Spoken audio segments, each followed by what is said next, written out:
కడప జిల్లా నుండి మంగళగిరి టౌన్కు వచ్చిన వనమూలికల వ్యాపారి దాస్ విశేషాలను, మరోవైపు కాలం చెల్లిన రిక్షాను ఇంకా నమ్ముకున్న శ్రీనివాస్ గురించి నేటి జిందగీలో తెలుసుకుందాం.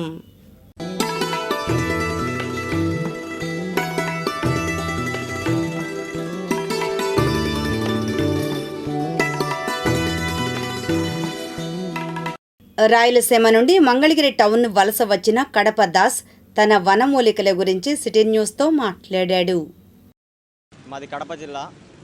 మేము ఆయుర్వేద వనమూలికలు అమ్ముతాము. మా తాతల ముత్తాతలు కానీ ఇదే వ్యాపారమే మాది. దగ్గుకు కానీ, ఫైల్స్కి కానీ, మొలలు కానీ, సెక్స్లో ప్రాబ్లం, నరాల వీక్నెస్, నరాల బలనేతన, షుగరు, బీపీ, కీళ్ళ నొప్పులు ఇలాంటి ప్రాబ్లాలు కానీ తయారు చేస్తూ ఉంటాము. ఇది అశ్వగంధ సార్. ఇది అశ్వగంధ. అశ్వగంధ అంటే మీకు నరాల బలనేత పనిచేస్తుంది సెక్స్లో ప్రాబ్లానికి. ఇది మగసీరిగడ్డ అంటే మగవాడికి మగతనానికి పనిచేస్తుంది. అంగం మెత్తపడిపోతున్నా, అంగం చిన్నగా అయిపోతున్నా, వీర్యం జల్దీ పడిపోతున్నా దానికి పరంగా పనిచేస్తుంది. ఇది వచ్చి అడవి చింతకాయల గింజలు.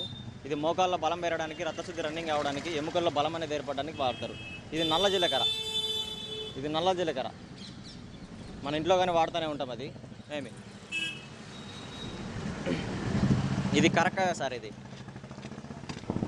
కరక్కాయ. రెండోది వచ్చేసి ఏదైనా ప్రాబ్లం చెప్పారనుకోండి, దాన్ని బట్టిగా తయారు చేయిస్తాము. మా దగ్గర రోళ్ళు ఉంటాయి, దాన్ని బట్టి దంచిస్తూ ఉంటాం ఏదైనా ప్రాబ్లం చెప్తే. ఇదిలా ఉండగా కాలం చెల్లిన రిక్షాతో కుస్తీ పడుతున్న ఏక్ నిరంజన్ శ్రీనివాసరావు కూడా సిటీ న్యూస్ ఎదుట తన గోడు చెప్పుకున్నాడు. బండి ఎత్తనానండి, కిరాయిలు ఉంటలా పెద్దగా. అది ఏదో పొట్ట తిప్పలకి బతుకుతున్నా. అది మరి గవర్నమెంట్ ఏం లోన్లు ఇస్తుందా? గవర్నమెంట్ ఏం లోన్లు ఇచ్చిందా? ఏమిలా. సొంత ఇల్లు ఉందా నీకు? సొంత ఇల్లా లేదు. అది ఎంతమంది పిల్లలు లేరు. భార్య వాళ్ళు ఒక్కడనే, సింగిల్ గాడినండి. ఇదైనా ఒక ఆయన కొనిపెట్టాడు బండి. బేదోడినండి అంటే కొనిపెట్టాడు 5,000 6,000. ఇది బండి కొనిపెట్టాడు. ఓట్లు వేసిన రోజు లేదు పోలా. అప్పుడు పెద్దగా కిరాయిలు ఉంటలా. తోలితే 150.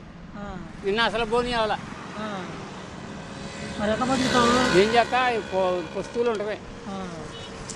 ఇదైనా ఒక ఆయన కొనిపెట్టాడు బండి. ఇదండి పరిస్థితి. అడుక్కుంటున్నా మిద్దిగాడ అడుక్కుంటే బండి కొనిపెట్టాడు.